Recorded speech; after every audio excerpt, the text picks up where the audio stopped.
It's 9 o'clock. We can call the meeting order and begin with the Pledge of Allegiance. Pledge Allegiance to the flag of the United States of America and to the republic for which it stands, one nation, under God, indivisible, with liberty and justice for all. Morning. Are there any additions to the agenda?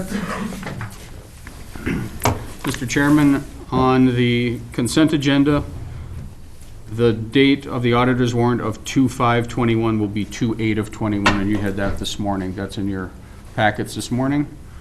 And we do have add-on commissioner's warrants dated 2/8/21 in the amount of $49,002.46. And you have packet, that's in your packet too, and was emailed out. And those are the only additions I have, Mr. Chairman. Okay. Mr. Chair, here. Mr. Chair, with those two correct, I'll move the agenda. I'll second. Okay, thank you. All those in favor? Aye. Aye. Opposed? Motion carries. Consent agenda, we have the minutes, the commissioner and auditor warrants, hospital warrants, and the treasurer's report. Move for approval. Second. Okay, moved in second. Any discussion? Not all those in favor? Aye. Aye. Opposed? Motion carries. Nick?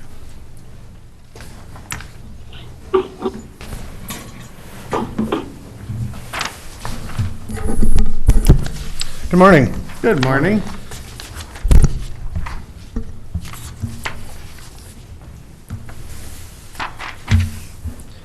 All right, first up for me today, I'm going to run through some project updates.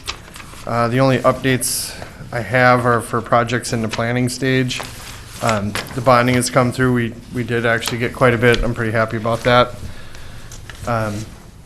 So some updates here would be second box culvert contract. I plan on setting we have a bid opening for February 23rd at 10:30. Our 2021 box culvert contract number 3, bid opening March 9th, 10:30. Looking at doing some overlays this year. I'd like to do a bid opening March 9th, 10:30 for them as well. Box culvert contract number 4, that would be on our County Road 18. Probably looking at like a May bid opening on those. Haven't decided yet, but more to come there. And then a 5th box culvert contract up in the Ruthven area. Probably looking at doing that in May as well. That's it for project updates. Next up for me, we had talked about, we set the road and bridge hearing for March 16th at 9 a.m., but we hadn't set a location yet. I guess I would probably, we could do it at the highway department if we want, but if we're going to have it available on Zoom, I think it'd probably be easier to either do it here or EMS. Plus, we'd have to find some type of screen to do the slideshow on. So, does anybody have any preference on that? I guess it doesn't matter to me. Mr. Chairman, I'd recommend we have it out at the EMS building. Okay. We have a full Zoom out there. There's video out there. We can space out people adequately, get some space in between. I think your office area is nice, but just a little too small, the meeting room. Yeah, I think. We can't really get social distancing correct. there. So. Right. Yep, I would not recommend it out there. Just And who tough this knows year. what the crowd will be if we offer both, virtual and Zoom. right. Yeah. So, I'm fine with EMS if that works for everyone else. I just need to know what to put in a newspaper ad. So. That would be a good idea for the township people that come too, to get to see their EMS building. Oh, sure. Yep. Right. Good publicity Yep, for them. sure. And Zoom is working well out there. Bridget and Bill went out there and got everything working. The cameras are all up. The portable mics are working, the battery-powered ones, so it should be good. Okay. Steve, did they ever say what the issue was? On the system, Yeah, because like the doubling of the Picture in a picture. Yeah. they had on the switching board, the camera system was set up differently than it should have been. That's the only That was one I it? had when they got out there. It had to be something Oh, simple. yeah. Because we had like cameras going to infinity, Right. like digital feedback. So, but they've got it working now, so we're in good shape. Okay. So, Nope, we will plan on having it out there then, so. oh, good. Next up, I have some requests to approve some right-of-way payments. Nothing unusual on any of these. Only real item of note for me is that top one for Nathan and Janine Buntrock. That one was previously approved for $670, but we had to change that easement a little bit, so I'd like that one reapproved for the new amount, along with the others. Mr. Chair, I'll move the payments. I'll second. Okay, moved in second. Any discussion? Mr. Chairman, did we pay the 670 already? No, Okay. no. Okay, all those in favor? Aye. Aye. Opposed? Motion carries. All right. Next up for me would be a request to purchase a John Deere motor grader. We budgeted $250,000 for a motor grader and $64,000 for two rollers. When working with RDO, which would be the John Deere dealer, we found out we could get a little bit of a break on a roller if we ordered it with the motor grader. So that's why I've kind of combined the two items into one. It's a little messier than you're used to seeing, but we're going to save a few $1,000 doing it this way. So the unique question that kind of came up to me on this one would be the warranty. There's two types of warranties available. There's like a powertrain and hydraulics, and then a comprehensive warranty. Comprehensive warranty is more like a bumper-to-bumper type warranty. We pulled up the repairs that would have been covered under the comprehensive warranty over the typical powertrain warranty we get. We did that research on our last 4 machines, and the repairs range from $500 to $8,100 with an average of $3,500. This better warranty costs $6,653 extra. So based on that research, I don't think it's worth getting the better warranty, but just wanted to point out in some instances it would be. So that's something we'll keep an eye on in the future. But for now, I'd recommend sticking with the lesser warranty. So then we also got quotes for that second roller. RDO was a little bit on that as well. That'd bring us up to a total of 3 rollers for our 5 motor graders. So for the rollers and the motor grader, we budgeted $314,000, and with the warranty, I'm recommending that total for those items came in at $286,560.27. So that'd be my recommendation going with those. Mr. Chair, I'll move for approval. Okay, A moved by little bit Chris. from RDO. I'll second. Second by Dan. Dan will second. Any discussion? Just curious, Nick, this is the second roller then? Third roller, we bought one 2 years ago, I think, so. That's been working out really well? Very well, yeah. Yep, I think there's a good chance we may want to try to work towards every blade having one, but Right. we'll take smaller steps getting up to there, instead of just all at once, so. More of the guys getting a little more experience operating these then? Yeah, we've rotated them around a little bit, so I want to say most, if not all, people have some experience with them, so. But maybe it's such a thing, we just look at, purchasing those with the machine if we get a little bit of a break on them, so, as the machines come to the end of life for us, just upgrade them then. So it'll take a little bit longer, but, probably saving some doing it that way, so. Thank you. Any other questions? Nick, as we go forward with new machines, once we have a full complement of rollers, we won't have to replace the rollers each time we replace the machine, will we?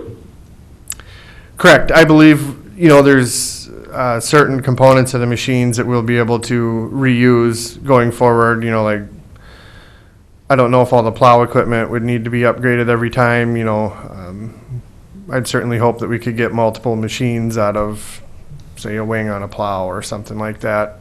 I would expect that the rollers would be the same way. We could keep those rollers for, they wouldn't be traded off with every machine. And I understand the philosophy behind the big ticket items with the transmissions and motors on those motor graders. But I gotta be honest, I'm always gotta swallow hard when we lay out this for a motor grader, so the longer and extend the life of those and reuse the attachments, new attachments, would be my preference. I don't think I caught all that, Dan. To summarize, I think you said you would like to see these attachments reused on multiple machines. Is that correct? That's correct, yes. Again, I just pointing out the high that we've got in the motor graders. What do you think we can do to hold down the cost on these? Yep. Yeah, we'll certainly look at that. I have no opposition to reusing some of the components on multiple machines, so. Any other questions? Not all those in favor? Aye. Aye. Opposed? Motion carries.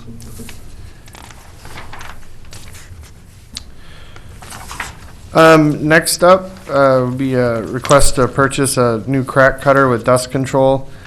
We received 2 bids on this piece of machinery. Low bid was from Brock White for $15,868.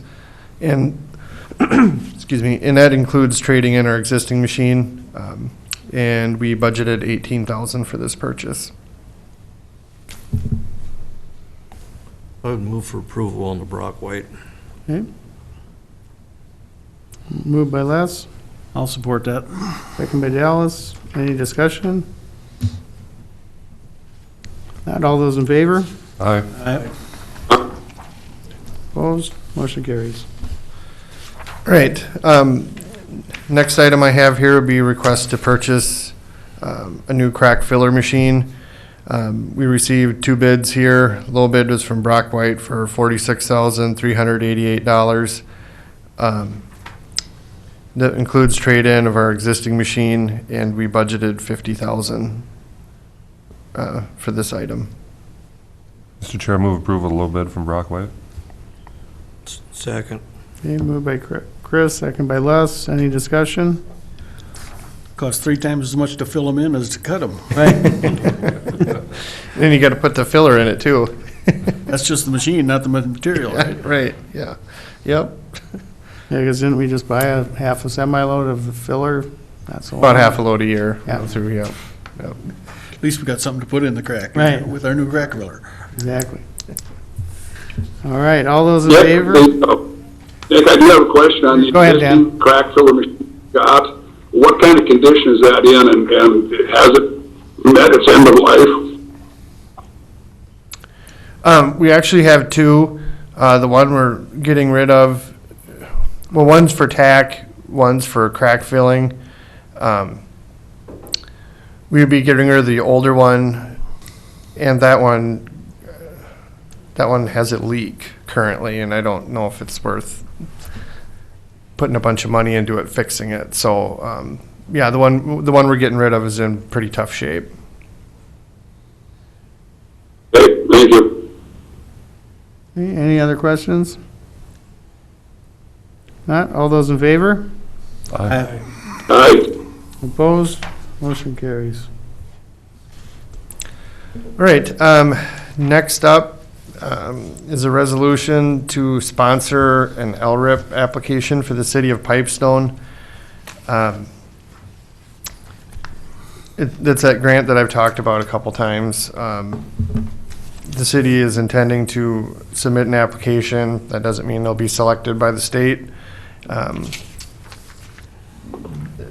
I didn't really see anything alarming in this language. You know, I did add a sentence saying that they have to enter into an agreement with us, defining roles and responsibilities, and my intent was to pretty much just copy that one we did on that TAP project, so. Excuse me. So I would just copy that one and update it for the Lrip project, so. The turnaround on these requests must be pretty quick, huh? If they're planning to do it this year? Yeah, I guess I didn't read that, I didn't. Typical, or? I don't know. To be honest with you, I've never applied for one, so I'm not sure. I think applications are due the beginning of March here, so. I'm just thinking of other grants we've applied for. Typically, you have to have a little more timeline than that. Yeah, and I suppose if they don't get notified till later, I suppose it'd probably be a 2022 project then, but Yeah. looks like they're trying to be aggressive about it, get it done, so. Mhm. Mr. Chairman, if I can just ask, where is this road? In the industrial park? That way? Like, It's by, I think it's right south of the sale barn, kind of out in that area. be from the sale barn toward the industrial park? Or, Yeah, I don't know if it has access to the sale barn. Maybe it does, maybe it doesn't. But I think it's south of there and east of 75, kind of little loop in there. I didn't drive it, I guess. It's a city road though, right? It's a city problem? Yeah, Yeah. yeah. It's not ours.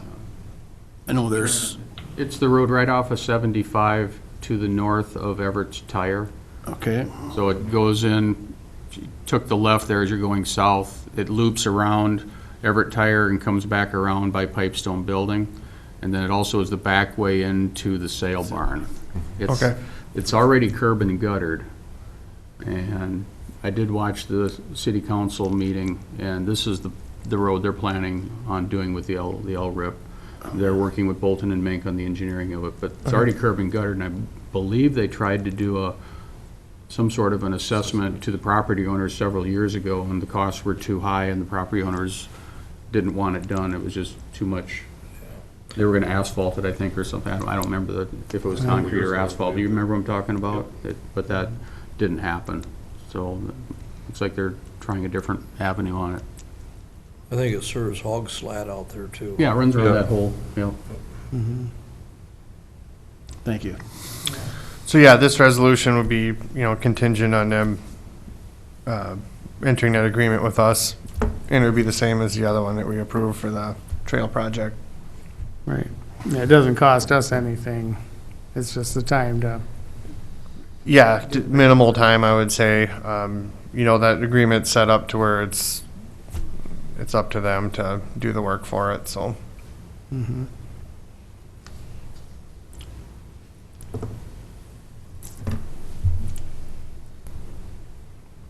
I guess I move to approve. Okay, moved by Les, Dan will second. second by Dan. Any discussion?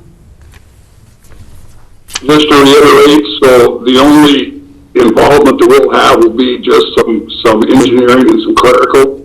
There'll be no pocket expense there. I don't even think we'd have engineering expense, that'd be Bolton and Mink. We're just kind of functioning as a pass-through for some paperwork. Okay, thank you. Okay, any other questions? All right, all those in favor? Aye. All right. Opposed? Motion carries.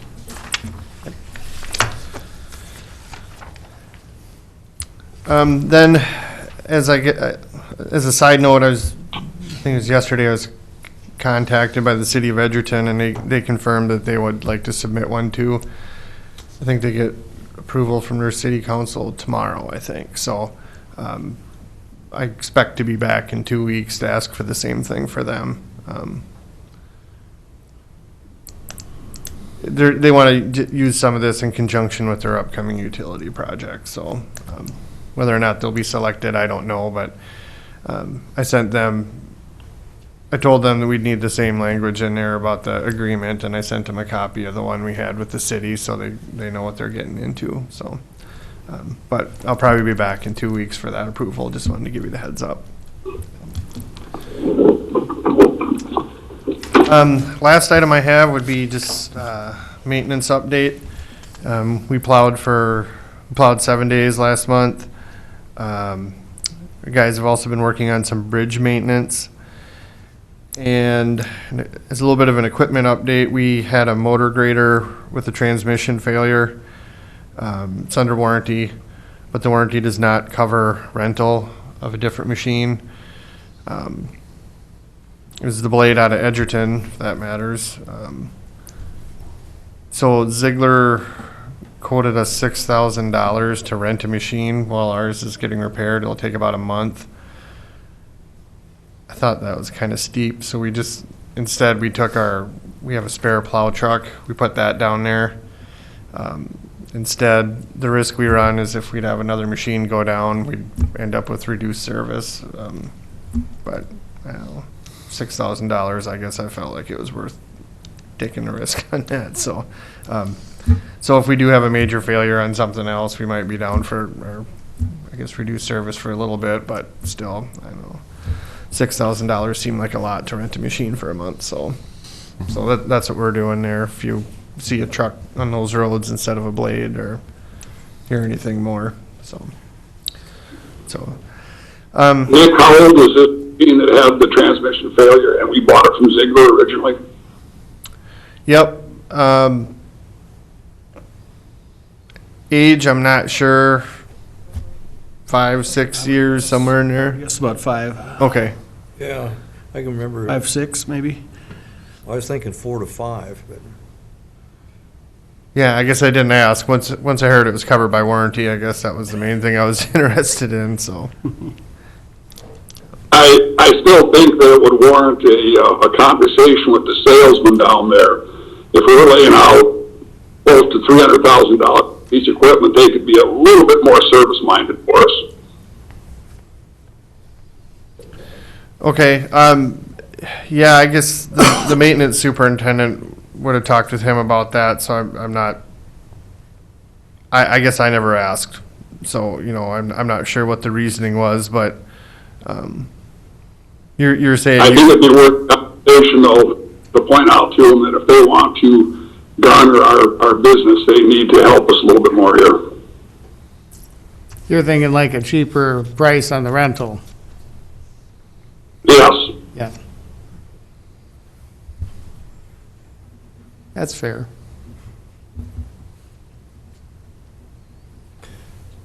getting back at us again, John Deere. Yeah.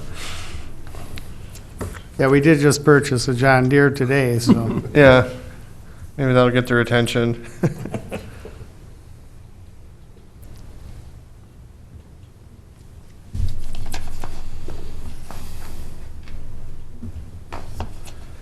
Well, maybe that's something that we want to ask about when we're getting quotes going forward, you know, That's a good idea.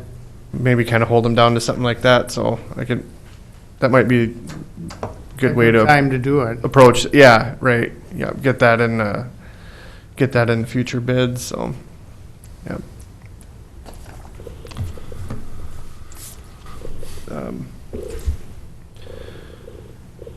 Yeah, so I guess, does anybody else have any questions for me? Otherwise, that's all I had for today. Oh. Okay, Hey, Thanks, Nick. thank you. sounds good, thank you. Thanks, Nick. Yep. I had my obligatory new commissioner, why doesn't the road get plowed quicker, call this week, so, Oh, you did? yeah. I had one too, it was probably the same guy. Probably was. Yeah, yeah, I'll bring that up at the next, Road and Bridge Committee meeting, but, I just explained a few facts to him, and he said, yeah, I understand, so. yeah. Be a good time to talk about that tracking. Oh, to like show them Yeah, when it was there, yeah, this is a guy who starts early in the morning and, well, yep, I understand they'd like it plowed earlier, but, you know, with the staff we have, like, that's, we're gonna extend service hours, we'd either have to thin it out during the rest of the day or hire more staff, or, you know, I understand the need for some of these guys, but I mean, we're at a point towards, it can't be 24-hour. correct, yeah, Some of them should take care of themselves too then, if they have We've had that before in the past where people need to get out at 4 or something for a semi-load and they blow the road out themselves and they want us to pay for it and we haven't been doing that, so. I understand the need and, you know, with like, say these larger hog facilities, well, there's getting more of those and that need is getting more for them, but I don't know if that means that. We have to pay for that. Correct, yes, yeah, so, it's come up before, you know, and I'd imagine it'll keep coming up in the future, but, so. All right, well, Thanks, Nick. have a good day. Thank you. Tyler?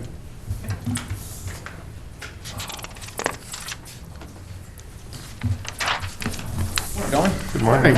All right. So I have the annual list of forfeited properties that we need to get approved for sale. Since Dallas is, or Mr. Commissioner Roskamp is new, and we didn't have a sale last year, kind of figured we'd go through this one by one as far as the sale, just kind of let you guys get a refresher on how everything has to work. So we'll start off by setting the terms of the sale. That resolution is in front of you, 590829 is in your packet. So the first thing that what we're truly trying to do today is set the basic sale price for each one of these parcels. When I say basic sale price in the eyes of the state, that's the minimum I can accept at auction. It's not what we expect to get from the parcel, but it's what I have to start the auction at. So we don't want to set that too high because we don't want to have these parcels go through an auction and not sell just because we asked for too much money. Our goal in this entire process is to get these parcels back in the tax rolls. We would like to recoup some of our costs, but as you guys can attest to, tax forfeited properties are kind of a money pit. You're not going to get your money back out of them. It is truly the best thing to do is just to get them back in the tax rolls as fast as we possibly can. The extra fees and costs, in addition to the basic sale price that will be paid by the purchaser, is a 3% surcharge. That is a state assurance account that will go directly to the courts for their help in the forfeiture process. And then also the state deed filing fee, county filing fee, and then the deed tax of 0.33%. And any county administrative costs. So what we do for those is essentially we pool all the money that we receive from forfeited properties and we subtract out the money that we spent on the forfeited properties. We didn't have much of anything this year. We only had to rekey one house. So we don't really have a whole lot of expenditures. You'll kind of see that as we go through the properties. So terms of the sale are cash, full payment at sale. When I say at sale, I usually give people till the end of the day. I don't expect them to bring, if it's thousands of dollars with them, whatever the cost is, I don't expect them to bring it with it. I'll let them figure out what the winning bid is, go to the bank, and get back to us by the end of the day. So just kind of help them out a little bit for that. And it's cash or money order is what we accept for those, no checks. Big thing on this one is the special assessments levied before and after forfeiture. Any special assessments levied before the parcel forfeited are canceled upon forfeiture. It is up to the levying authority to reassess those after the parcel gets back on the tax rolls, but that is completely up to said taxing authority. Once we get to the list, there's a couple with some very large special assessments this year that we can kind of discuss when we get to that part. Special assessments levied after forfeiture are added to the basic sale price, and we have to include that in the sale price. That's just by law, and we do have one parcel like that this year in Ruthven. So that's just that's the way that they set that up. So restriction of use of properties, pretty basic, straightforward. The only thing that I would point out is the appraised value does not represent a basis for future taxes. Every year we have people say, I bought that thing for $500, why isn't it getting taxed at that? It does not mean anything. The price that you pay at a forfeited auction does not mean that's what's the value of it moving forward. So they're not correlated whatsoever. This is, like I said, we're just trying to get these properties back on the tax rolls, so you are going to get a discount. And proof of ownership, at the time that the parcel sells, they will get a receipt that will be essentially their deed until I'm able to get the actual state deed back from the state. So as soon as we get the money, they have access to the properties. So that's just kind of how that moving forward there. So since that is a resolution, I do need approval by the board for resolution 590821 to set the terms of the sale. first. Mr. Chair, I'll move for approval. Okay, moved by Chris, Second. second by Les. Any discussion? Not, all those in favor? Aye. Opposed? Motion carries. All right, so Steve, how do I get this, if we're gonna be using the pictometry, how do you just? Okay, just go ahead and. Go on that or You can not? go ahead and minimize the Zoom. Just don't close, yeah, just close, there you go. Just do this? Yeah. Yep, does that work for you? That works fine for me, I just didn't know if you wanted it on the. No, that's video. fine, I've got it here, so. Perfect. Okay. All right. So now we'll just go through every one of these parcels one by one to come up with the basic sale price. Again, that's what the minimum I can accept at auction. This is completely up to you guys as the county board with my recommendation as well as the recommendations brought to you by the county assessor. First off, let's start with the one, if you guys are okay with this, kind of get this one out of the way.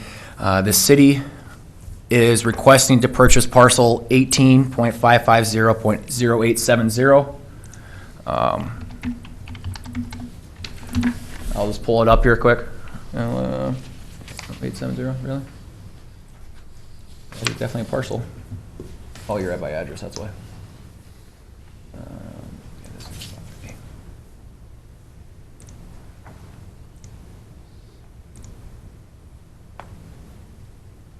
Okay, so this is I would say it's outlined in the blue. Let's see if I can add some layers here, so you can kind of see the roads.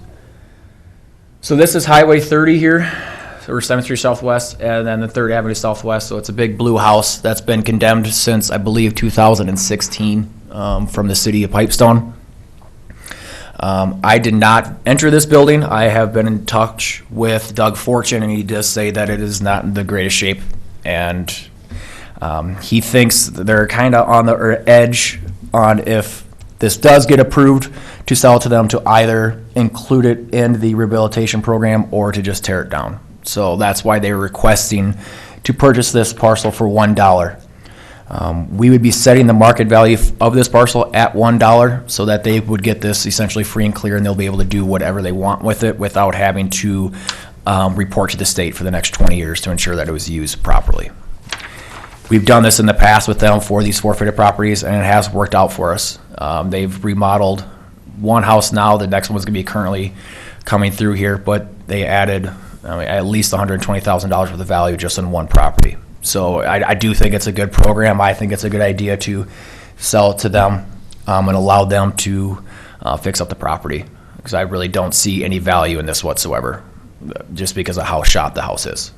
That's my stance. The county assessor kind of agreed on it. She did not even want to go through it because of the hazardness of it, since it's been condemned. So all I'd be doing is looking for approval to sell this parcel for $1 to the city, and then obviously included with that are all the closing costs that the city would pay.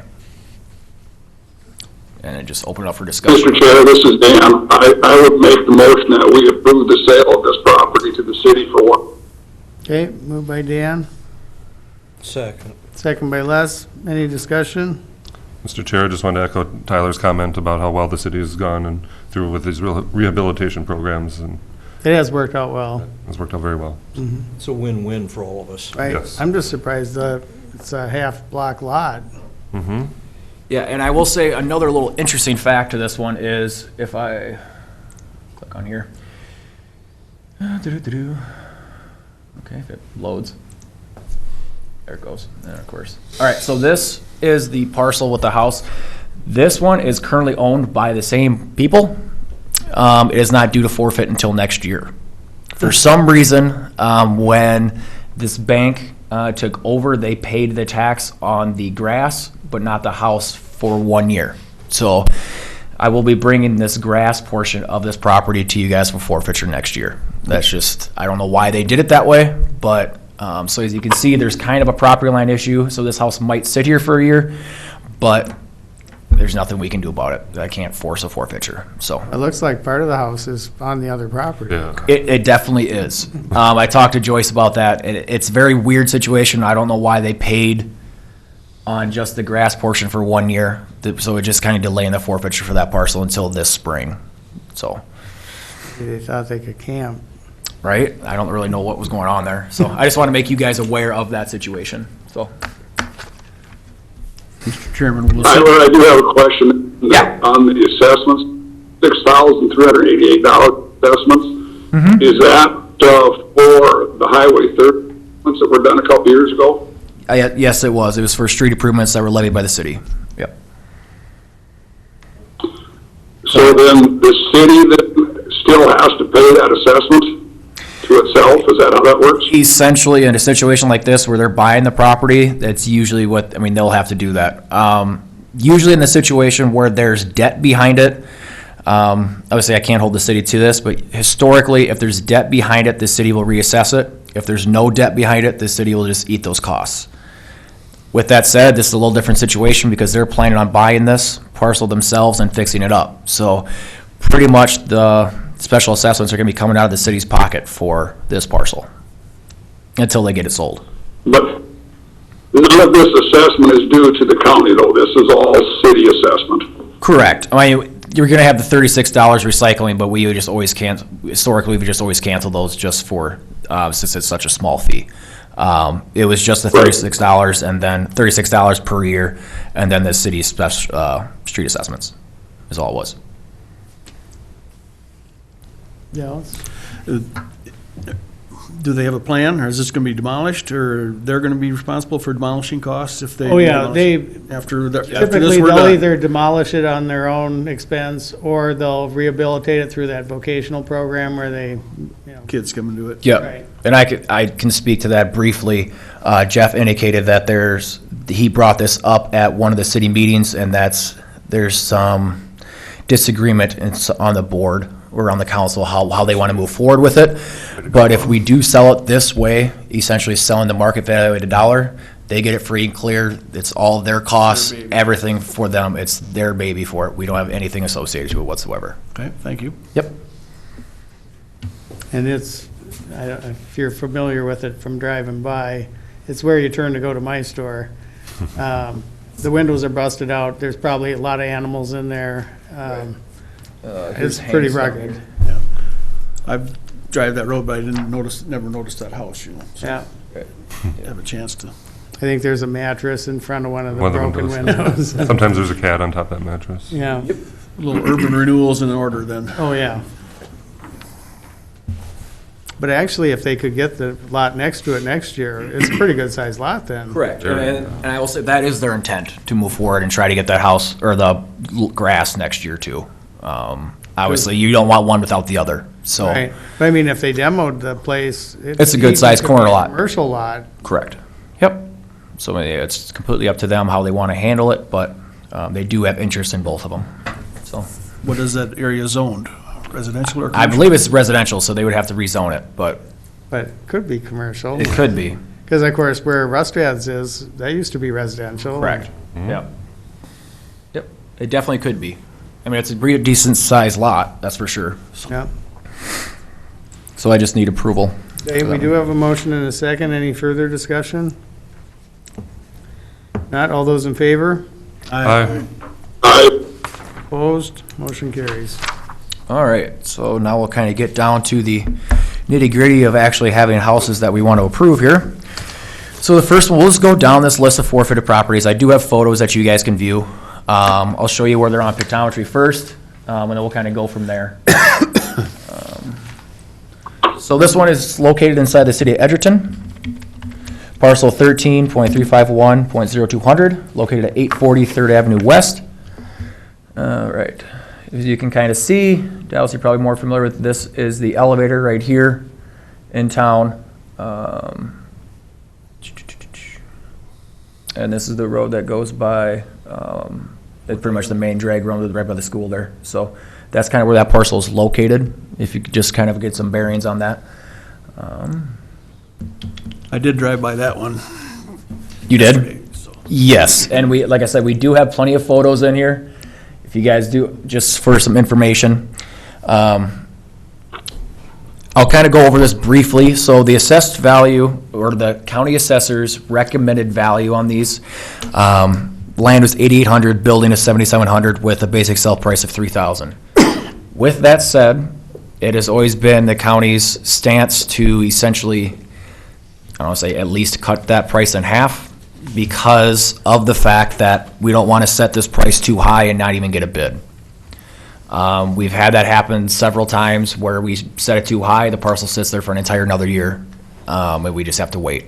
So it's completely up to you guys how you want to handle this, but we'll kind of go through the photos and you can decide how you want to move forward with it. So this is in the garage in the back. There's a 2-stall garage. It's kind of shot. As you can kind of see, the rafters are already cracking. And then this is the front of the house, this side, and this is where the basement is located. We did not get in there. The door was shot and there's snow on it, so there's no real reason to kind of force ourselves into that. So backside, the other garage, so the garage is obviously directly behind, lying to the east of the house, with the door shut there. And I know this is kind of hard to see a little bit, but small rooms. Can we shut that light off by any chance? This one back here, Tyler. Our picture's better here, Tyler. You can see it? Okay, good. Okay, yeah, because I can't really even see what I'm looking at here. So, see the living room, very small houses, or very small rooms. As if you read through the assessor's kind of breakdown of it, not the best layout.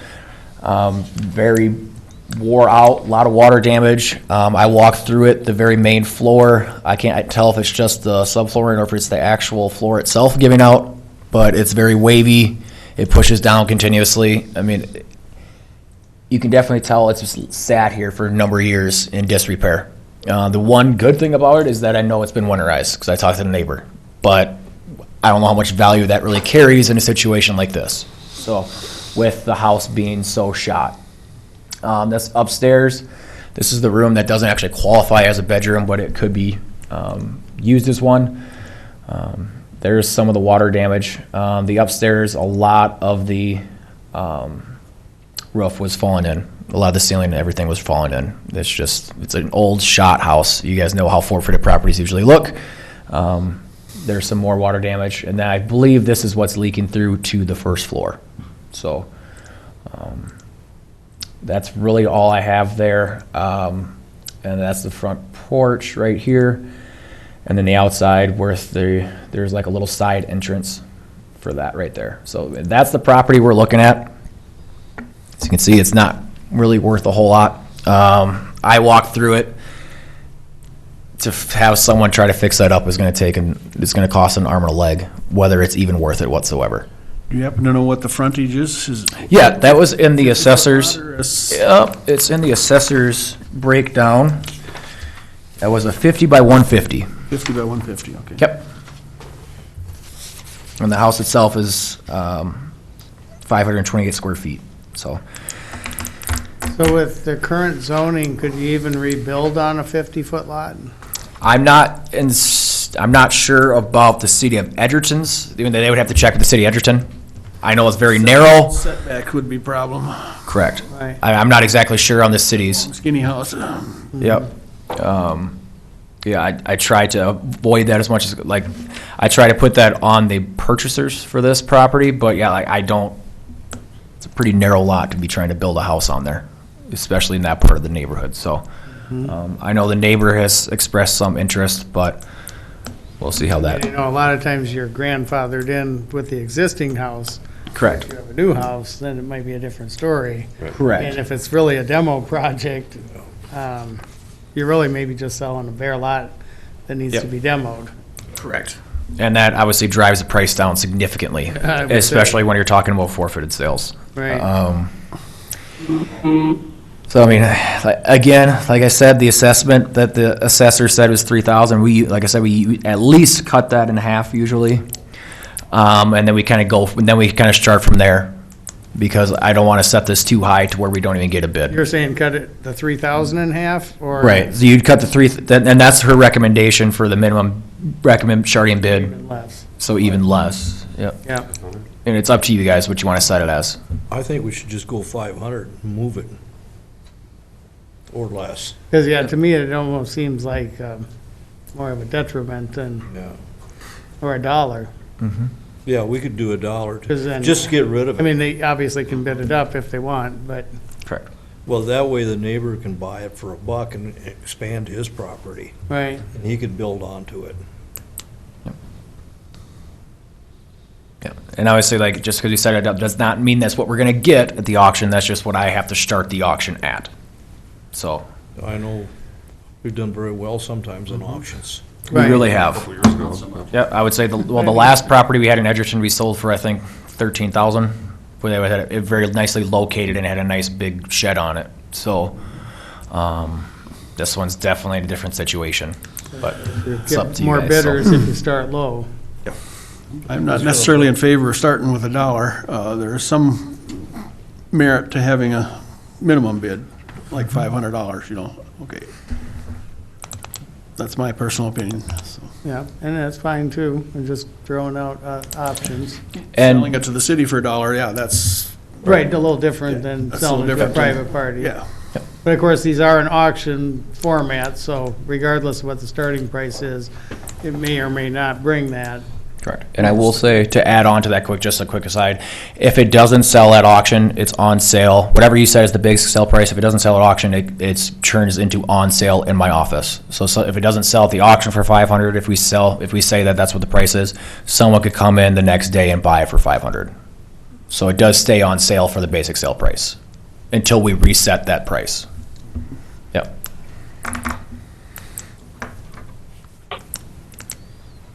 500, That's my recommendation, so.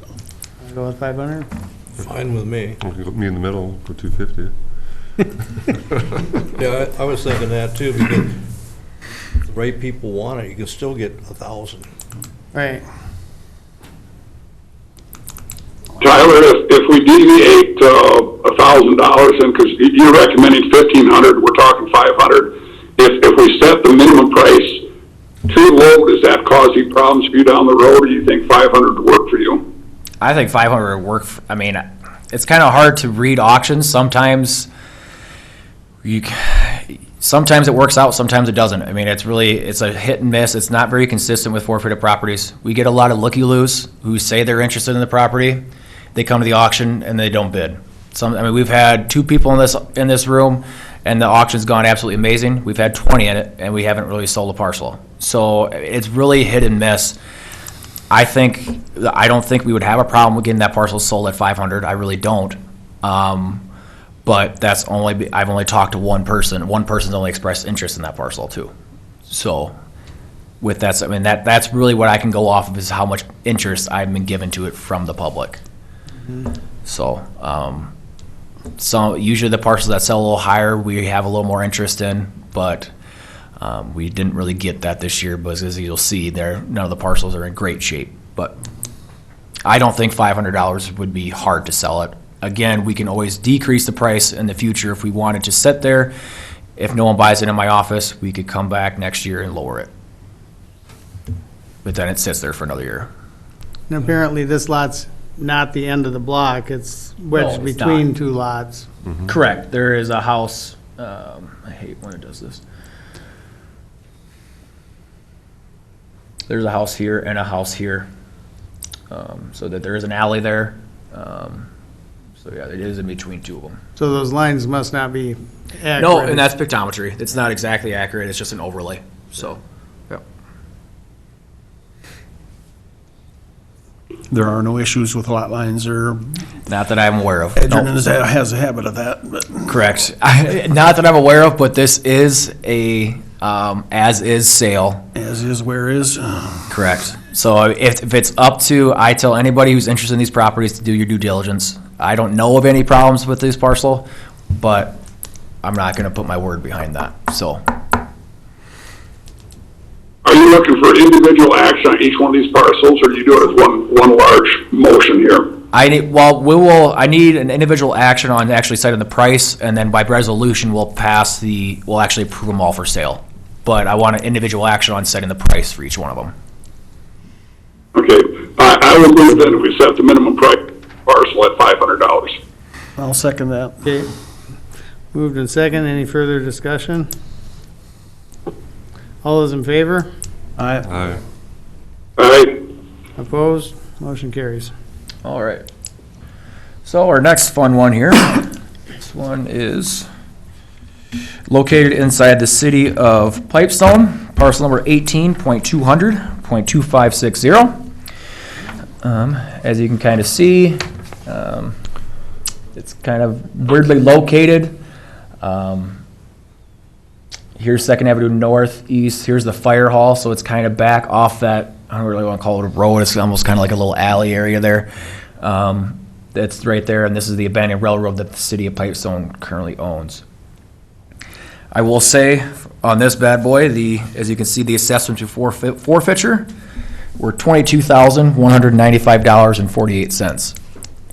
That is over 22,000 of that is property cleanup that the city incurred. Is that from that fire warehouse building? I believe, well, Toy factory, wasn't it? Or?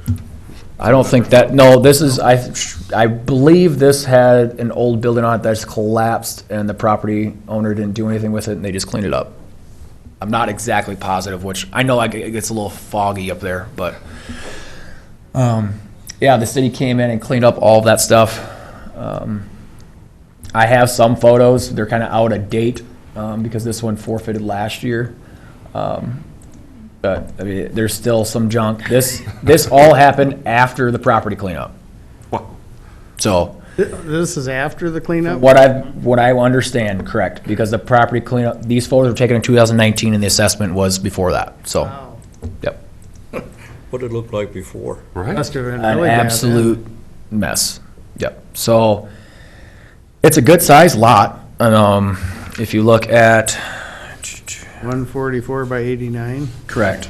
I mean, it's in a very weird place, but it's a good sized lot. That's really all this property has going for it right now. I know one individual has approached the city about possibly canceling those forfeitures. I don't know how the board or the council accepted that. I don't know how that was received.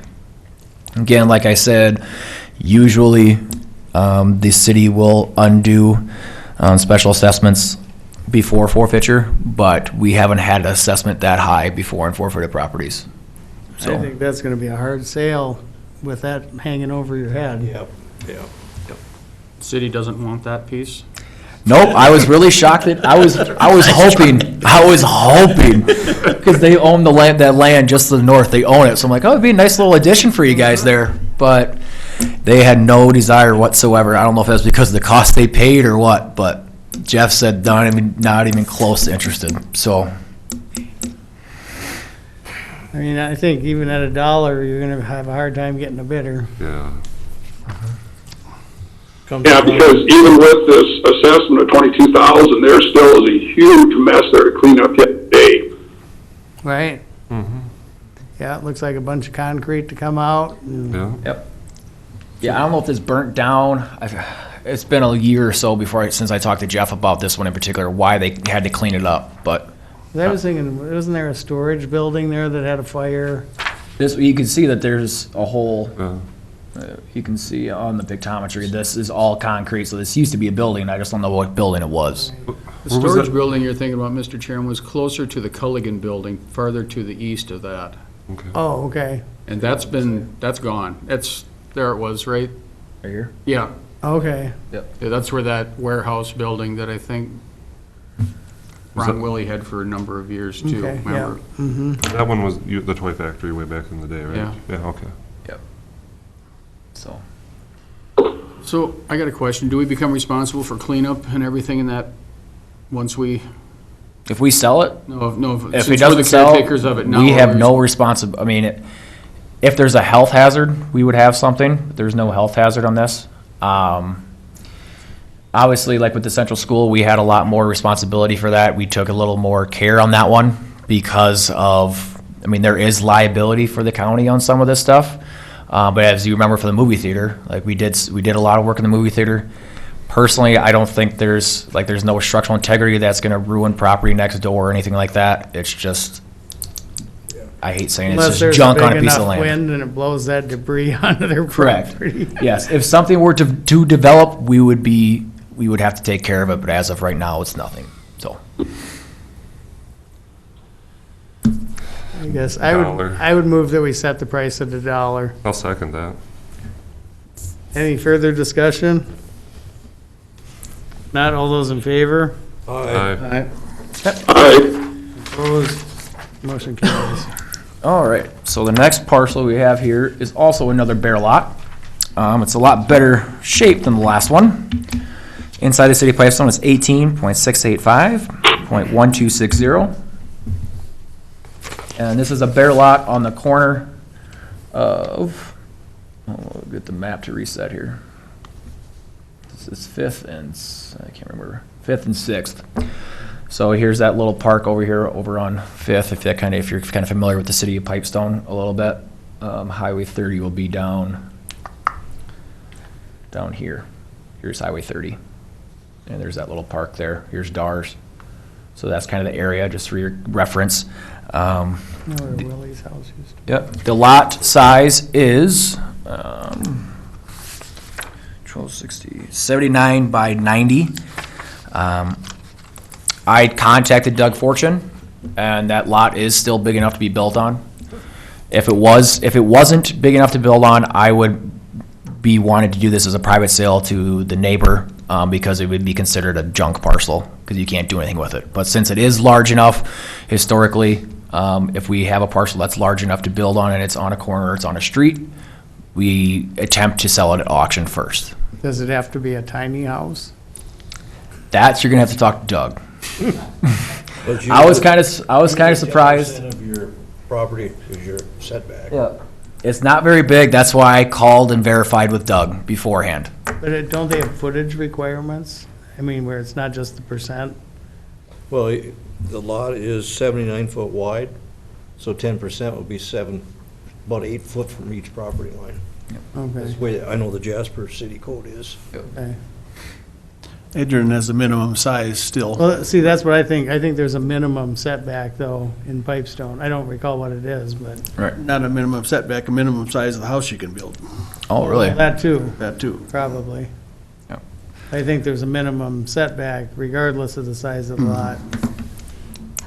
But, So, yeah, I was really hoping we could do this one at private sale, just because I know that it would sell a lot easier.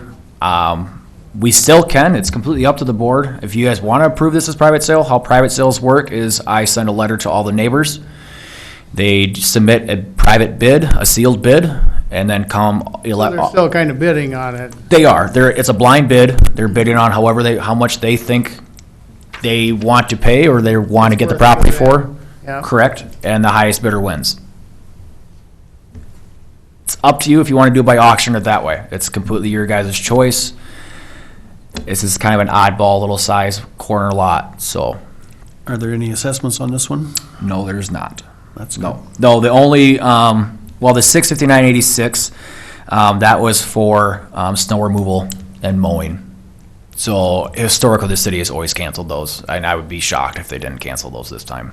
But then, again, that's their decision, not mine, so. Mr. Chair, did the city pay to take this down, if I remember right? I believe they did. Yep, there was an old junk house on it. Yep. Yep, and they did a while back, but they didn't do it by specials, they just tore it down, so. I think maybe for this one, my preference would be to go to auction on this and not private sale.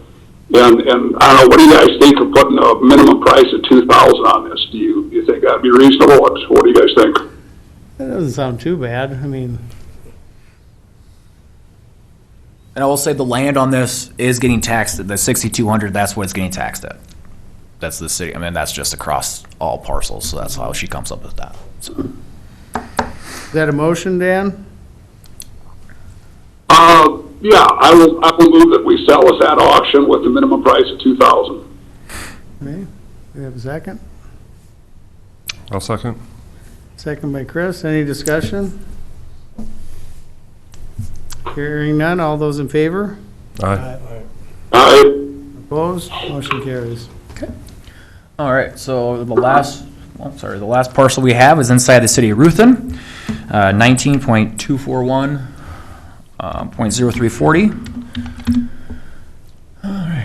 This one, if you guys, I don't know if you remember this or not, we went through a lot of repurchase agreements with this individual. Each repurchased it twice after forfeiture. We never paid the taxes, and this time he finally we approved the repurchase, but he never paid. So it's kind of a parcel that's, let me see here, if you kind of know Ruth, and it's kind of in an oddball spot. I don't know why the map just switched like that, but okay. So here's Highway 30, or Highway 75, sorry, Duluth Avenue. Here's like the gas station, city building. That's Or Highway 23, you mean? 23, sorry, 23. I'll get there eventually. One of those three that comes through Ruth in there. So that's kind of where the property's located. So that's just off of Etna? It is okay, let me just get rid of the parcels here so we can actually see here. Oh, no. So Yeah. Cleveland and Duluth. Okay. So I'm actually looking south right now. I don't know why the Right. township did this to me, but yep. So there's like the ball fields, Main Street is right there.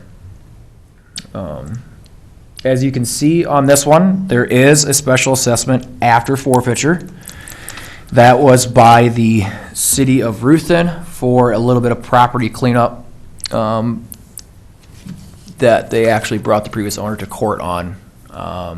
We were named on it just because we're caretakers of it.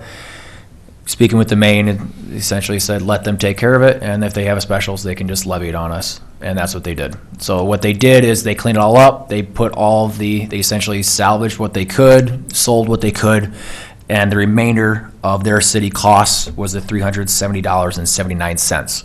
Again, that has to be added to the basic sale price. We have no choice there, so that is the minimum that we can accept. The special assessments after forfeiture, similar, it's just snow removal, utility bills, so on and so forth from the city. That's up to them if they want to levy those or not. We can show you some photos. This one's definitely run down. This is also the parcel that I had to have relocked or rekeyed because the previous individual had just locked them. So I had to get Ole out there and we just had to rekey the doors quick. So there's the front, there's the back. The property isn't nearly as dirty as it was before because I said the city actually, since it's forfeiting, we took these photos, the city came in and cleaned it up a little bit. But, yep, so there's the garage. With that said, I don't know if they actually cleaned inside the garage. There's the back of the house. Yep, so they actually, oh, sorry, these photos are after because, I apologize. Back here, there was an old trailer, there's 2 vans, and a bunch of like washer and dryers and things like that sitting back here. Did it even come with a boat at one time? Yeah, I think there was a boat. Yeah, the first Yep. time I think I there think there was. was Yep. a boat there, yeah. Yep, so, and here's the inside of the house. That looks Worse. rough. Yep, it's not nice whatsoever. Does it still look like that? This, I believe so. Yeah. The doors are locked, so he can't get in now, so. That's what we're looking at for that one. They don't have a whole lot of photos on there because you're not really, that's pretty much the house. There's a bedroom directly to the right off of the fridge right here, but it looks exactly the same as the rest of the house. So, it's not a very good shape. Yeah, go ahead. We set a minimum bid on, excuse me, Tyler, we set a minimum bid on this once before. What was that minimum bid? And I don't remember, did we sell it at that point, or what was the history on it again? The history on this, we never actually set a minimum bid sale price for this because by the time we got this far, he had requested to repurchase the property. So requesting to repurchase the property, after forfeiture, the board approved a 2-week window for him to come in and pay all the delinquent taxes that were owed on the parcel. He failed to do so, so the parcel went back into forfeiture. Yep, now I remember it. Yep. So that's kind of the history on this one. So he had done it once before and he actually paid it. This time around, he couldn't come up with the funds, so it actually just forfeited. So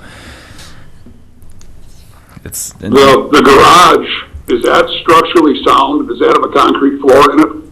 It had a concrete floor. I don't know if Joyce mentioned anything. All she said, it's full of debris, which obviously you can see that, and it's 24 by 30. It has a walk-in door and two overhead doors, one on the north end, one on the south end. Like I said, I know it has a concrete floor. It didn't look like it was structurally unsound, but I didn't really delve into it a whole lot, so.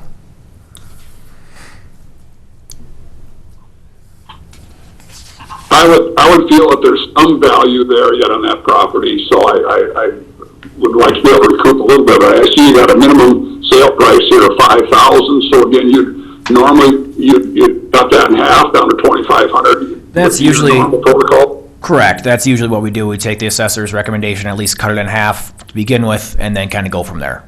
So, 500. Boy, it looks pretty rough, though. yeah, I mean, the parcel, the house itself I mean, is- both the garage and house are full of debris. This was a hole, there's no shingles or Yeah, anything there's on. holes in the roof. I mean, the garage, like, it's structurally, it looked okay, but I'm an accountant, I'm not a structural engineer, so. Right. We set the minimum, Tyler, we set the minimum bid at 500. Ruth would get their 370 first. Correct. Yeah.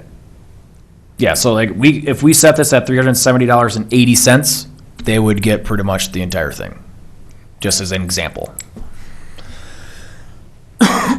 Buck in it for us. I guess I just feel with that garage, it should be worth more, maybe at least 1,000, if not 1,500, because of the garage. But I mean, the expense of demoing the house, if you were to do that, would far exceed the value of the garage. Yeah. Plus, you'd still have to empty the garage and the house, well, you could demo it and just haul it all away, I suppose, but it looks pretty rough. To demo it, you're looking at a couple $1,000s or more. Oh, more. And a couple things, I would prefer to have an even number set on the basic sale price, if we can manage that. I don't want to have to start a bid at $380.79, preferably. Right. You know what I mean? And also, I haven't had any contact from any individuals except for relatives of the previous owner, but they didn't sound like they were super interested in buying the property, to be honest with you. See why. Yeah. I think they were just interested in the Set the bid lawsuit at the time. 400. 400? I'll second that. Okay, we have a motion and a second to set it at 400. Any discussion? Hearing none, all those in favor? Aye. Opposed? Motion carries. Thanks for that. So the last thing we need to do, since we have all the basic sale prices set in stone, was the resolution 59-921. So what this is doing is classifying them as non-conservation land, approving the basic sale prices, and authorizing the public sale. I have set the public sale at 10 a.m. Monday, March 8th in the commissioner's room here. So that will be published in the paper, along with the list, and if anybody wants to tour properties, I am available to let them tour properties as well, to try to get these sold as much as possible. So all I'm doing is just looking for a resolution to pass that resolution for authorizing the sale and the sale date. Okay, moved by Dallas, Second. second by Les. Any discussion? Not, all those in favor? Aye. Opposed? Motion carries. All right. Good luck. Thank you. Awesome. So I will let the city of Pipestone know about theirs. We'll try to get the money as soon as we possibly can for that, get that off our hands, and then hopefully we can get all these bad boys sold in a month. So Take a picture of the dollar you get for the one. I will do that. You never know. All right. It's paid. Exactly. You guys have a good day. You bet, too. thank you. Thanks, Tyler.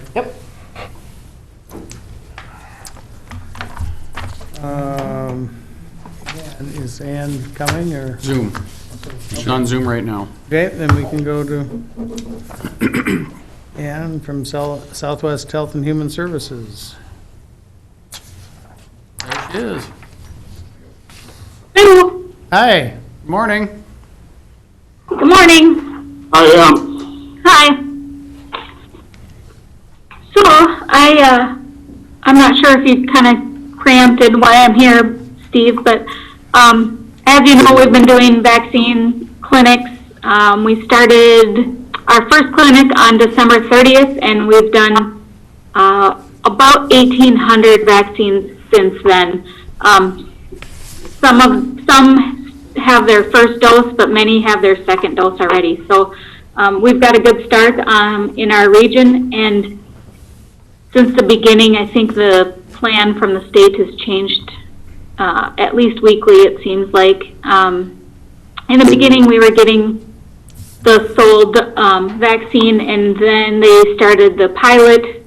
I think they had 9 different pilot sites across the state, and from there they created 3 permanent pilot sites. And now, as of last week or the week before, hospitals and pharmacies have been getting vaccine as well. I think the problem that we're having right now is that we get very few doses. So for this week, we just got 100 doses, and they were all allotted to educators and child care providers. But we are anticipating that eventually our local public health will get additional doses of vaccine, and we're just trying to find places, venues around our 6 counties that have spaces that are big enough to hold those kind of clinics. We have had a larger clinic in Redwood at the RAC, about 320 doses, and we did one in Rock County last week, about 300 doses at the Prairie Event Center. So we've just been kind of looking for additional space, and we thought possibly it's the blue building, right, Steve? The heated building out at the fairgrounds may be an option for a larger clinic. The difference between this kind of a clinic and the clinics that they do for flu or H1N1, we need a little bit more space because everybody that gets their vaccine needs to wait for at least 15 minutes, and some people need to wait for 30 minutes afterwards for us to observe them for any reactions. So that creates almost double the amount of space that we would need for other clinics. In addition to, we also need to keep people 6 feet apart and wearing masks and those kinds of things. So space becomes kind of an issue. So I guess what we're asking for is we don't know when we're getting large amounts of vaccine, and we don't know if they'll be allotted for certain populations, but we just kind of want to have a plan in place, because right now what's happening is we're finding out on Friday or sometimes Saturday how many doses we're getting for the next week, and the state has told us that they want us to have 90% of that vaccine out within 3 days of us getting it, and 100% out within a week, which makes it difficult to plan logistically. So we're just trying to get as many options as we can for those larger clinics if possible. And we're wondering if we could utilize that building at the fairgrounds. And I would certainly support anything we can do to help facilitate this. Do you think that blue building would be adequate for you, or would you prefer, I don't know, Steve, do you think the EMS building would be available? It'd certainly be a nicer location. Do we have enough room there with the 2 doors coming in and out of the parking lot? So what do you guys think? We did do a clinic at the EMS building, and it doesn't really provide enough space to do. I think we did a little over 100 doses that night, and it was adequate for that. But if we were going to go any bigger, we sometimes have, for those 300 dose clinics, we sometimes have 15 to 20 people waiting, and they all have to be spread 6 feet apart. So it is nice. You've been in the blue building before. If you think the blue building worked, I certainly would support that. I haven't been in there, but we have staff who have been in there. I think we could make it work. If there's a larger venue in the county that you can, point me in the direction, we'd certainly be willing to look at that too. Yeah, obviously, we're local public health, so there's not like much of a budget for, if we needed to pay a ton for rent or something, that might be a barrier, but. I don't think we have any buildings that would be bigger, that are heated. That's roughly about 50 by 140. Yeah, the blue building is 50 by 140. So yeah, you could fit quite a few in there. And we do have restrooms there. Yep. So, and And it's heated, yeah. parking is one of the big issues too. There'd be all kinds of room to park to the south of the building. Right. Now, we thought about this. Wayne is there, are the baseball teams set up in there now? Would that be a problem to get that out of there or pushed aside? Please. I'm gonna have them come up to the speaker desk, Dan, so everybody can hear it on the video and everything as well, too. I've got Casey and Wayne both here. It would just be a matter of them tearing it down, which would only take a few hours, the most, and then the carpet I can put over in the sheep barn. Yep. So they could do that with a real short notice within. I will let them know that this is possibility coming up, so yeah, it could be a short notice, and I'll let them know.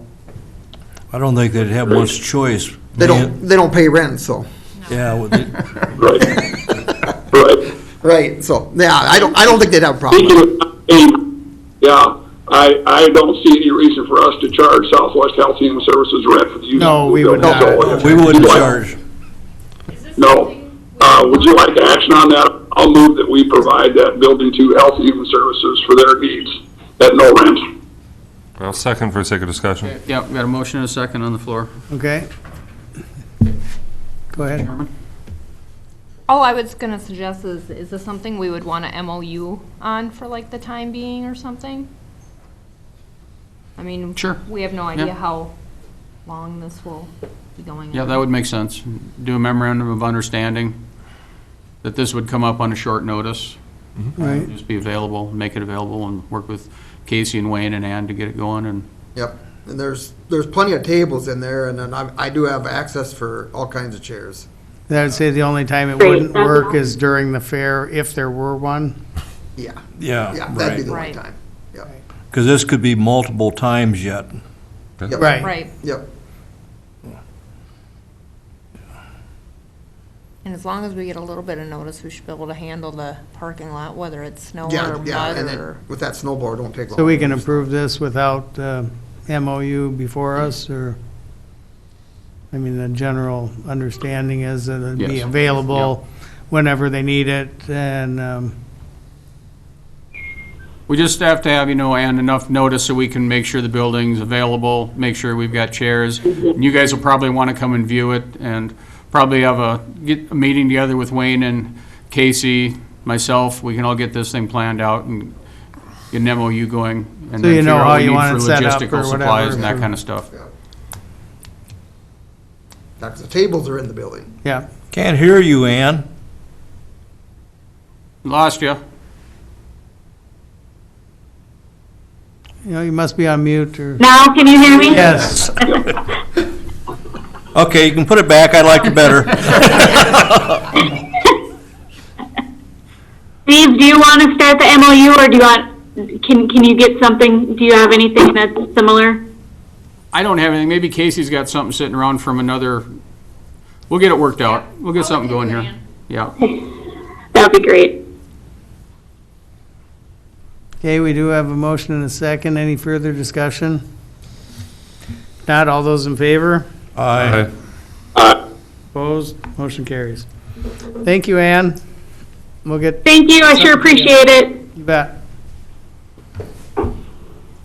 Okay. That's all. Thank you, guys. Thanks. Thank you. I'll take 5. Yes. Or 10. Can we reconvene at 10:30? Yep.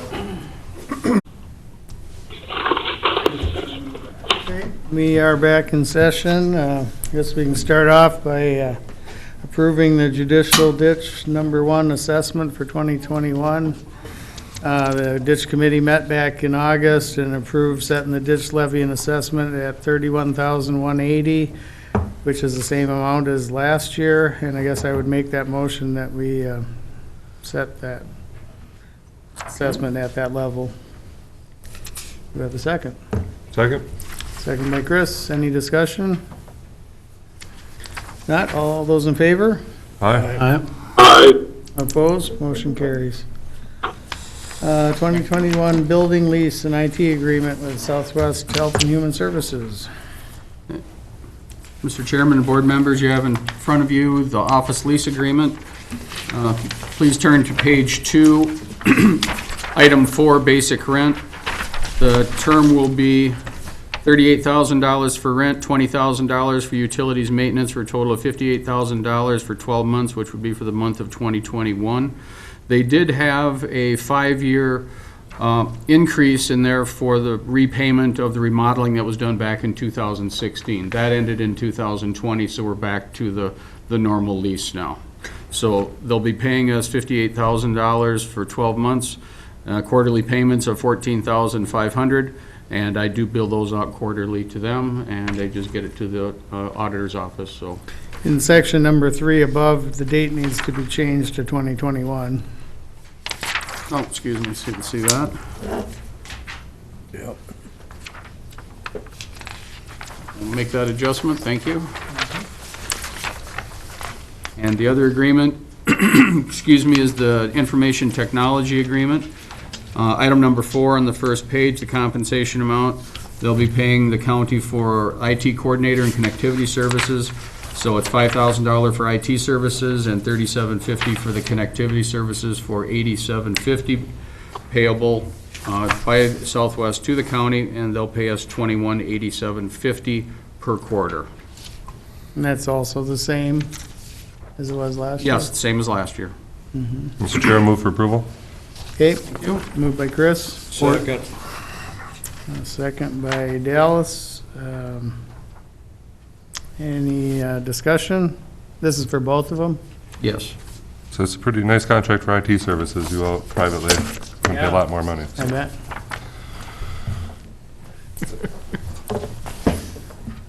All those in favor? Aye. Aye. Opposed? Motion carries. Yeah, personnel. Good morning, Kathy. Morning.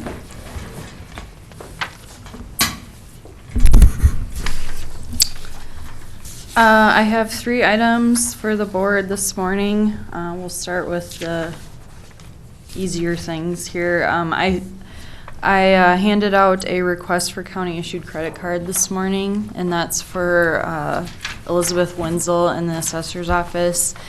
She has been in the assessor's office for about a year and is going to be starting to do some in-person trainings again coming up here shortly, and they would like to see her have her own credit card. The hotels and conferences are being more difficult with having kind of those general credit cards, and they want people's names on them. So the request today is just get her a general credit card, and that's basically going to be the use for her is just lodging, meals, and conferences. Move to approve. Okay, moved by Les, Support. second by Dallas. Any discussion? Not, all those in favor? Aye. Aye. Opposed? Motion carries. Thank you. The next item I have for the board this morning is the investigator job description. This was looked over by Keith and Mike both, and they basically just removed some of the old references to the welfare fraud investigator and focusing more on the law enforcement side of investigating. They did do an internal posting for this job, and they have made a job offer to Paul Matthews, who has already started training in on this position, and he'll officially start in this role on March 1st.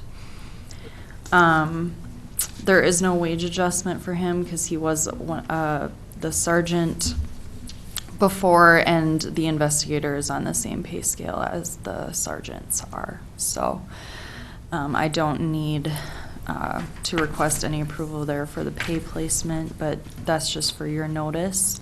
But I do need the board to officially approve the revised job description.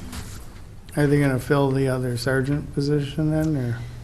So I don't know that they're gonna fill the sergeant immediately. They're gonna kind of just fill in with deputies for now, but he's thinking maybe 3 to 6 months down the road he'll be filling the sergeant position. I see, okay. So. Mr. Chair, move for approval. Okay, moved by Chris, Second. Dan will second. Okay, got a second by Les. Any discussion? Just for information, this is an internal appointment. This guy is. Yeah, he currently works for us. He currently works for us, okay. Thank you. Yep, Paul's been with us for, I think, about 10 years now. 10 years? So, yep, 10 or 12 years.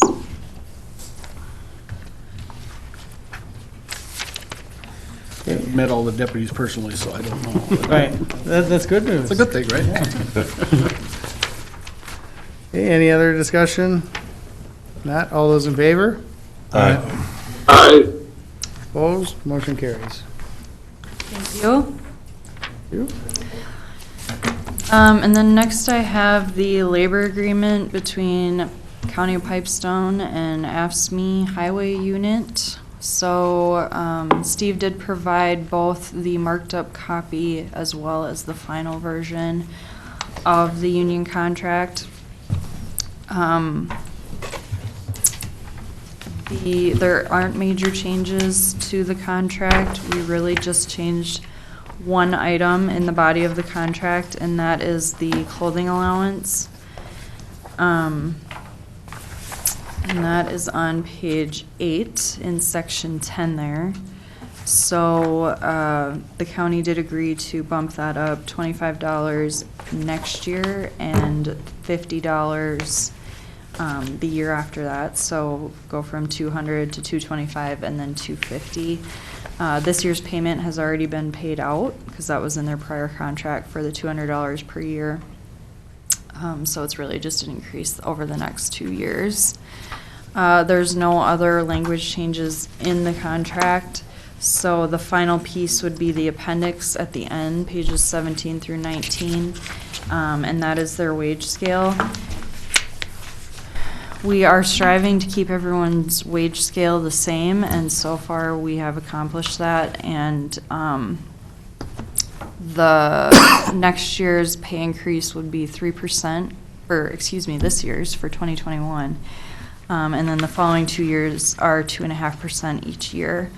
And then if they're still on the scale earning steps, they would get step increases during their annual review for that as well. So you can see the rates listed there, and again, this matches with what we have for the non-union and the deputies, which is the only other contract we have settled currently. So I would be seeking approval. The union has gone through this as well. They are getting signatures right now. We should have the signatures this week, and then I'd be seeking approval from commissioners. Just a note, as we typically do, this pay will be retroactive to the first of the year. I guess I'd move for approval. Second. Any discussion?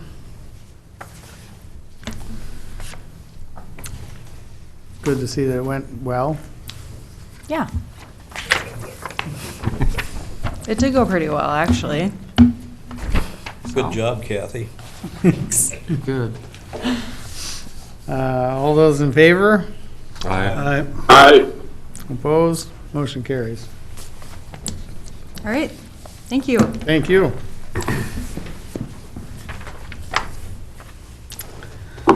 Committee reports. Dan, you want to start us off? Yep. For the month of January,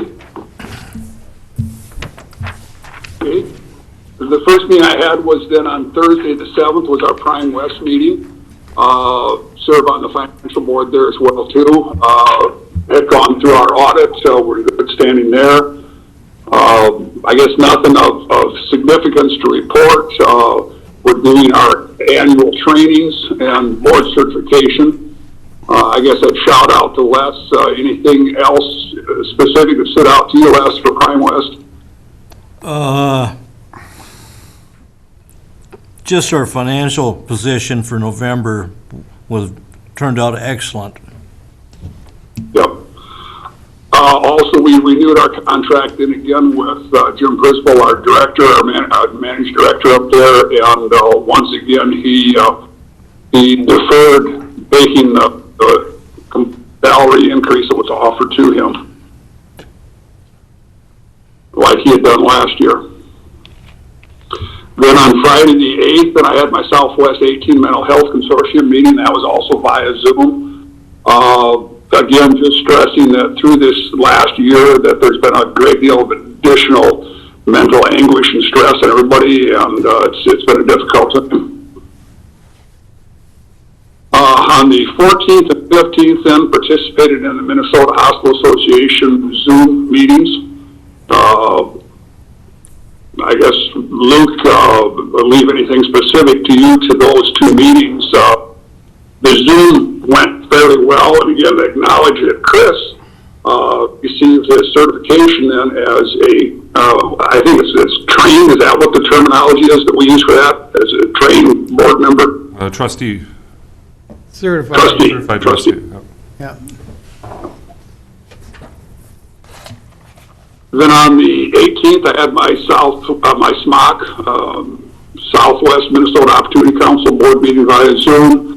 Our director now is out on a 30-day family leave absence, so our chief financial officer taking over the duties temporarily as our executive officer. And also, I've got a meeting tonight down there with our building committee for the Head Start building. We've got a few issues with that we need to address with the contractor when that was built. Also, we're looking at the possibility of trying to come up, another building committee issue down there is storage of our school bus that we got. So, doing some research on that as well. Then on the 20th, we had our Southwest Health and Human Services. That one I did attend in person. I was the co-chair, and now I'm the chair of the Human Services portion of that for the Southwest Health and Human Services group. Monday the 25th, I had both the Solid Waste Committee meeting, and Luke, you'll have more to report on that. And then also in the afternoon, we had our Rural Minnesota Energies meeting. We're still working towards trying to increase awareness of the need of transmission lines for our renewal. So we've had some lobbying effort there and continue to work on getting more transmission lines in the region. And of course, on the 26th, we had a hospital board meeting. On the 27th, we had our transit advisory meeting. They are in the process of replacing one of the buses. Also with the buses, they are going to, now that they've got their decals and so forth on there, say Pipestone Transit. They're in the process of switching those old Community Action Partners logos. It's more of a light blue or baby blue decal on there with just their new branding. On Thursday the 28th, had our Casey Jones meeting. Still working in more interest at the state level for grants and also for bonding issues, so we continue building our line. Again, repeat that the Casey Jones Trail was the first designated trail date. I think it goes back to the 70s. And we still have a hard time getting recognition at the state level for the need of completing this. We're still wanting to, when we've gotten out to the county line as we go to the east, we've run out of road right away. As all of you remember that when they were abandoned years ago, that was kept intact in Pipestone County. That's facilitated us having Casey Jones. That's how we got it completed now to Woodstock. Miles still be picked. But as we go east up to Woodstock and into Murray, we need to acquire land. So that's a problem for us. Okay, that completes my report for January. Okay, thank you. Les? Okay. On the 5th of January, we had our organizational meeting here at the Commissioner's Room for the 2021 year. On the 6th, had business relief grant meeting here in the commissioner's room. On the 7th, Prime West, Dan kind of hit on that, what happened there. I did mention the positive for November. We ended up the month with our net worth being 68.5 million. We increased 2.1 million in 30 days, so that was good, considering what we were going through. And then on the 11th, had plant ops at the hospital, and that was reported on at the board meeting at the hospital later in the month. 12th, commissioner meeting. 13th, Southwest Mental Health, pretty much basic election of officers for the year. They stayed the same. Monthly bills were approved, and then we heard reports from different members of the board, or mental health workers. Then on 14th, soil and water, again, election of officers, committee assignments, employee reviews, policy review, and then talked about the rent for the office space. On the 20th, Southwest Health and Human Services, again, election of officers, executive committees, financial committee, and then there was a request for 6 employees. Sounds like a lot, but every time somebody leaves or retires, there's a total upshift in everybody. So we create blank spots. It sounds worse than it actually is. One person can make quite a mess. Okay. Then on the 25th, had collaborative board.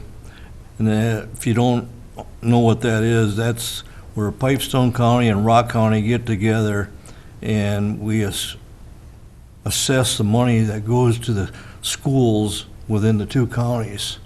And it's split. Pipestone gets half the money. Pipestone School gets 2/3 of that money, and Edgerton gets 1/3. It's based on populations. And the same thing happens in Rock County between Laverne and Hills Beaver.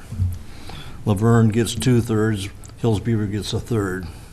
That's to help pay for their counselors in the school with mental health. So, and we reduced it from 50,000 last year to 40,000 for 21, not knowing if we were going to get all the funds in.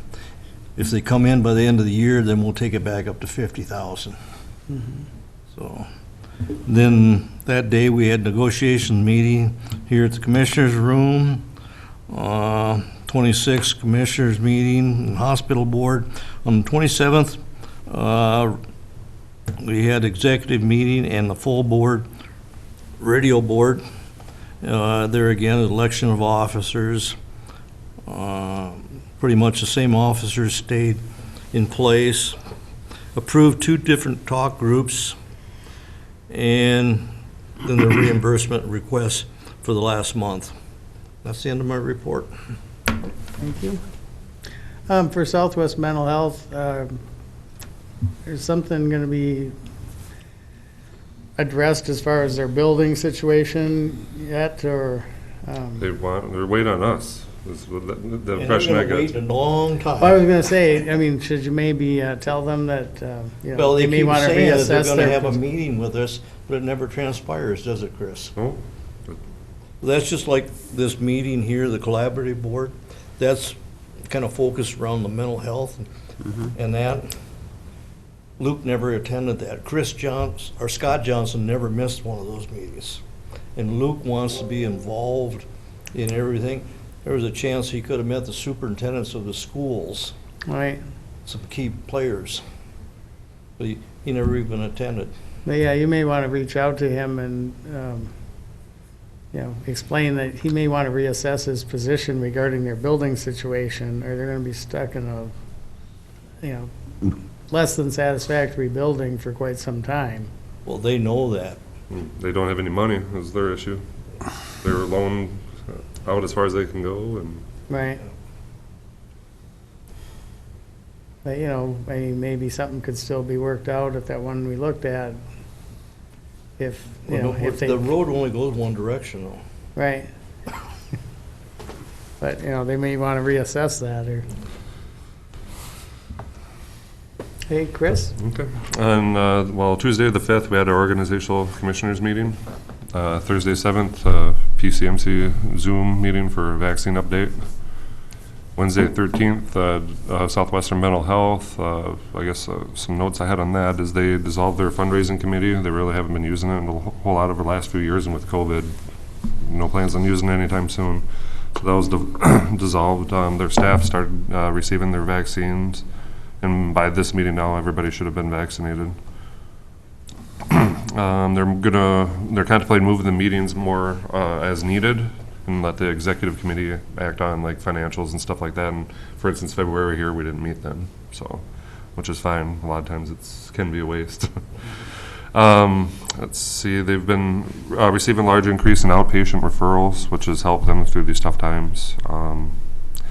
Luke did have a good annual review. I guess one of the notes on him that went over pretty well is he's a lot better speaker than Scott Johnson. Scott was real quiet, and it was hard to get a straight answer out of him a lot of times. Luke's a little more outgoing in that aspect. So, on the 14th at a SRDC meeting, their finance director Diane Crowley is retiring after 42 years of being with them.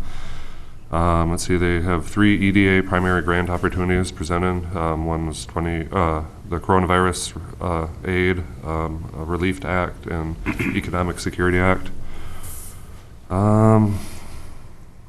Let's see, in 2019, the disaster supplemental notice of funding opportunity, all counties in the service area qualified.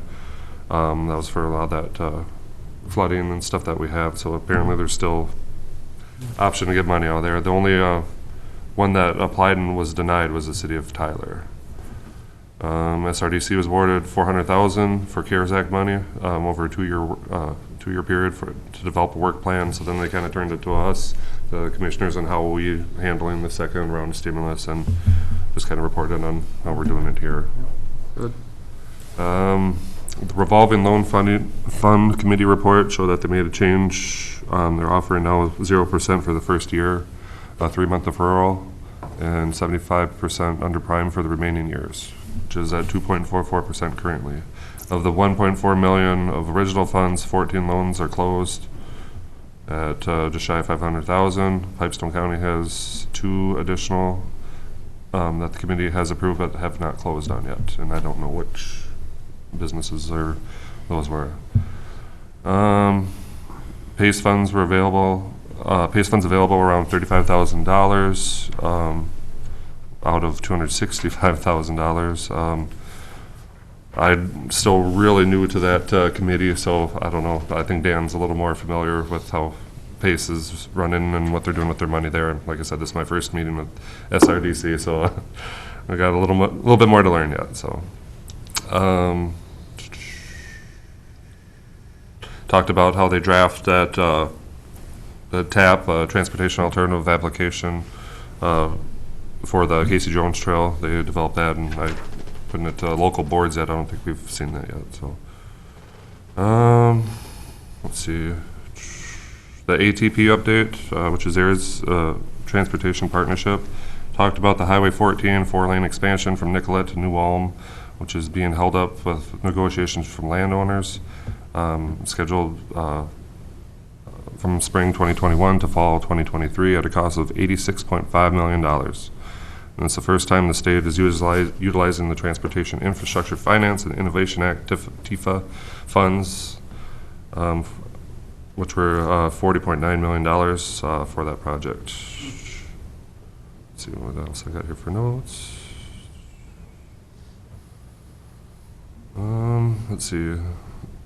ATP voted to approve a formal STIP amendment in 2021. The project is to upgrade an existing signal system with new flashing lights and gates at the railroad crossing of Kazaa 9 and West First and Cottonwood.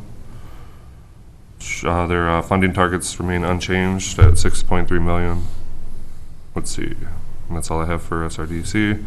On Friday, the 14th, as Dan talked about, we had the Minnesota Hospital Association Winter Trustee Conference, and Again, I was recognized for my certification trustee program there. Wednesday the 20th, we had our safety committee meeting. Steve went over the new online training for Forfeiture. Kind of got a good first look at that. We're gonna kind of do wait and see with the rest of the training, like fire extinguisher, first aid, CPR, etc. Due to COVID and stuff, we're just kind of play the year by year. That's how we're gonna schedule those. Talked about leaky law enforcement windows being drafty up there. Talked about the online MSDS lookup application on all the county employees' desktops, so they can just click away and see their MSDS chart. Then on Monday the 25th, I had CPT. Wasn't a whole lot to be addressed. There was no staffing updates again for third month in a row, finally.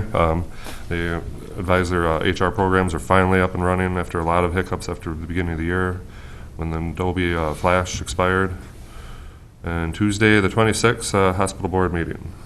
I believe that concludes January. Yes, it does. Okay. Anything else? My turn. The regular meetings were all attended, so I'm not gonna go through them. First one then would be the 13th, AMC District 8 meeting. Luke Johnson was elected president, and so he took over the meeting from there. And just a good way to touch base with some people in your area. A couple things, there's gonna be a 700-acre solar farm in Rock County that's permitted already. And Nobles County had 6 towers hit by lightning in one storm. And somebody asked if wind towers ever get hit by lightning, and yes, they do. And Rock and Nobles County have $30 million in federal money to upgrade the railroad between Worthington and Laverne. Just some things that are happening in the area. 18th, Planning Commission meeting. Cal Brower's the new chairman of that committee. Barry Reek is the new vice chair. Brian Harper, who was at our meeting, was involved with that meeting also. We had representatives of the people that own the land and people that rent the land. So Cal Brower did an excellent job of hosting that meeting and keeping things on task. And most of what happened at that meeting was brought up here the next times. And January 20, the AMC training session. Steve was involved with these also. They were Zoom. It was a 2-day deal, the 20th and the 21st. The first thing they did on the 20th was had a Zoom training. And I appreciated that because I had never Zoomed before. So yeah. She went through it fast, but I picked up enough to keep my name off the bad list. So. They throw a lot of material at you during that then? Not necessarily material. They had a speaker on trust the first morning, and he was a motivational speaker, basically. And he was worthwhile listening to. He was very good, yeah. I didn't write his name down. Maybe you did, but. Shader or something like that. He's going to be at the annual conference in December in person, assuming we get to have an AMC conference in person. He's very good. Very good. Yeah. And trust is one of his big things, and that's what we have to have trust with us too. So. Yeah, I was just curious. I remember my first time attending, or the only time I attended that, they threw a lot of material at me, and it was kind of hard to absorb over a couple of days. The next day, they went over some policies. Then we are non-political. Just to give you a reminder of that. We had a course in ethics, which was taught by a lawyer. And I understand he can't give hard and fast rules, and he didn't give hard and fast rules. He said, well, if you go to a Legion supper and they pay for your supper, can you do that? And well, he didn't know. If you speak, then you can. Is that correct? And then if you didn't have an official part on the program, then you had to pay for your own. Right. So, but basically, he said, if it looks bad, don't do it. That's basically common sense. Exactly. And he talked a little bit about abstaining from a vote. If I live next door to this house that was going to be if I would abstain, then you don't participate in the debate either. I didn't realize that. If you abstain from a vote, you shouldn't participate in the debate at all. And then 26 was hospital board. 27th was transit meeting. The no contact fare collecting, they cut the fare in half, I think. Regular route is being studied yet. The one thing that surprised me about that meeting is I asked how many rides a month do you have? And she's about 1,900 to 2,000 rides a month. I thought that was a lot of rides, but that's a good thing, I guess. So it's being used. So that concludes my report. Okay, thank you. Then the 13th, the District 8 land use. Most counties have sent buffer violation notices, typically 6 to 8 per county. Septic improvements seem to be up in a lot of counties, and several counties cited their new home development due to the tax abatement policy, similar to what we have here. On the 14th, at the Soil and Water District, our own Bill Folger was elected chair, and of course, they went over a number of annual reviews and stuff that you typically would starting out the year. On the 15th, the AMC board met, discussed future strategic planning session for the summer, that talked about the new commissioner trainings, and had annual reviews, once again, as some new members came on. On the 18th, they completed the Board of Equalization training or certification or whatever, so good. Got to note I did that too. Oh, perfect, yep, so we have to have at least one or more of us that have, it's just an online training. Equalization, I did that also. Okay, good, good, so, yeah, we'll be extra. So, You have yours already too? So, yeah, Dan, do you have yours? No, I had problems with my iPad, would not let me link into it. I wasn't able to get it finished up. Dan, in fact, I had to take mine 3 times until it finally went through. But I wasn't able to even get on the site. My iPad wouldn't let me on the site. It wasn't compatible. It was specific, you had to be on Google Chrome. If you're on any other web browser, it wouldn't go through. And that's the first reason I had to take it over the first time. Okay, yep. Yeah, because I had to install Google Chrome in order to do that. Let's see, and on the 20th, Highway 23 Coalition met. We discussed potential signage that we're going to possibly be using throughout the corridor coming up, just kind of promoting the organization. And then discussed the legislative outlook and potential MnDOT cost-cutting measures. One example that came up, I think I showed you a handout somebody had sent me a few weeks ago about on that gap project between St. Cloud and Wilmer. In some cases, they were using up to 3 different consultants for the same thing. And, you know, it seems like one would be more than enough. Why would you continue, pay out for 3 different consultants to look at the same issue? That's no wonder the stuff costs so much. I know we talked about that before. Yeah. The waste of resources. Exactly. On the 22nd, AMC as the environmental chair, I participated in the DNR roundtable.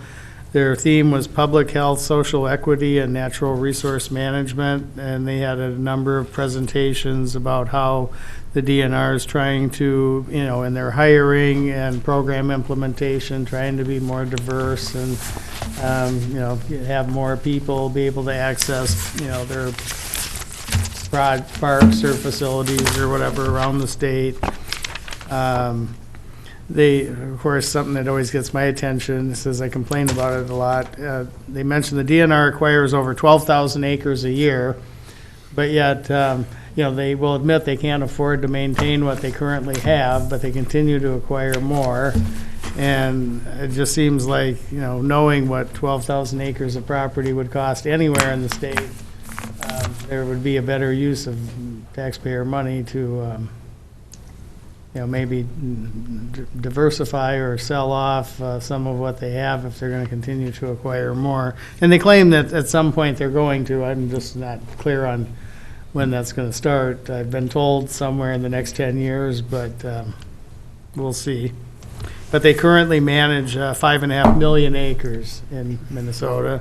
And they still talk about wanting to acquire state, school trust lands and stuff like that.